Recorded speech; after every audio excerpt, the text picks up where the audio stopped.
Have you ever felt like totally overwhelmed? Like facing a problem that just seems impossible to overcome? Yeah, I think we all have those moments. Totally. Yeah. It could be anything, really. Like, that big presentation at work that you're dreading. Oh, yeah. Public speaking, that'll get your heart rate up. Right. Or maybe it's a family issue that's been dragging on forever. Those can be tough. Or even like grappling with a tough question about your faith. Something that really makes you think. Well, today, we're diving into something that might offer a new perspective on all that. Okay, I'm intrigued. It's this idea from the Bible, 1 John 4.4. And we've got this great devotional that really digs into it. So what's the big idea? How does this verse help us with all that overwhelming stuff? It basically says, greater is he who is in you than he who is in the world. Greater is he who is in you. I like that. Right. Powerful stuff.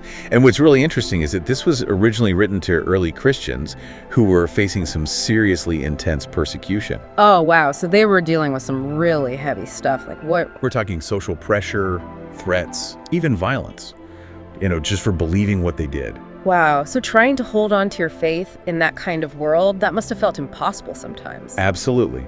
But that's where this verse comes in. It's like a reminder that even though the world seems huge and scary, there's something even bigger on our side. Exactly. And it's not out there somewhere. It's already inside us.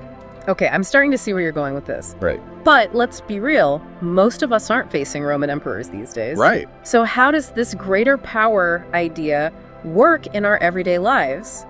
Like with those modern day challenges you were talking about. Totally. So remember that presentation you were dreading? Uh-huh. What if, instead of being consumed by your nerves or fear of messing up, you went into that room knowing there's something bigger supporting you? Like a secret weapon, almost. Kind of. It's about tapping into a source of strength and resilience that's already there. Yeah. That's what this verse is getting at. Okay, so it's not about suddenly becoming superhuman. It's more about remembering who we are. Yeah. Or rather, whose we are. Right. So how does that work? How do we actually tap into this power? Well, the devotional talks about the greater one being the Holy Spirit. Mm-hmm. And I know that might sound kind of abstract, but Sid. think of it like this. The Holy Spirit is the very essence of God, a source of wisdom, courage, peace, all that good stuff. Okay, so not some magical force, but a kind of deep inner strength. Exactly. But how do we access that? Like practically speaking, if I'm about to have that difficult conversation I've been putting off, how does the Holy Spirit help? It starts with a shift in perspective. Instead of focusing on your fear, you take a moment to acknowledge this presence within you. So almost like inviting that strength in. Yes. And asking for guidance. And Yeah. you know what? It really can change things. Change things how? You might find yourself speaking with more clarity or listening with more empathy. Maybe you'll respond with more grace than you thought possible. It's subtle, but it's powerful. That's interesting. So you're saying that just by acknowledging this presence, we can actually change the way we approach things. It's not about eliminating the challenges, it's about how we face them. And the devotional really emphasizes this one practice that can help us do that. Prayer. Prayer. Yeah, that makes sense. But isn't prayer like just reciting words or trying to get God to do what we want? Not exactly. It's more like a conversation.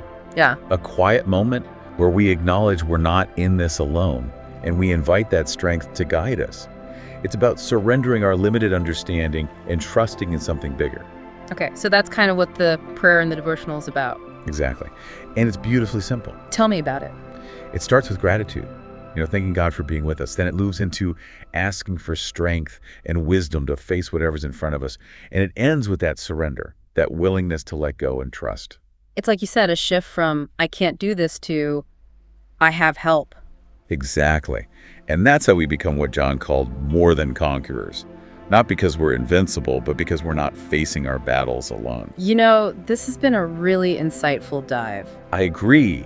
It's amazing how much power there is in this simple idea, right? Absolutely. So to recap, no matter what you're going through, remember there's a source of strength within you that's greater than any challenge. Just take a moment to acknowledge that presence and ask for its guidance. And what's really cool is the more we do this, the more natural it becomes. Right. It's not about striving in our own strength anymore. It's about trusting in something bigger. It's like learning to rest in the middle of the storm. Beautifully put. So here's something to think about as we wrap up. What if you started each day by acknowledging this greater power within you? How would that change your work, your relationships, even the way you see the world? That's a great question. It is, isn't it? Really something to ponder. Thanks for joining us on this deep dive, everybody. Thanks for listening.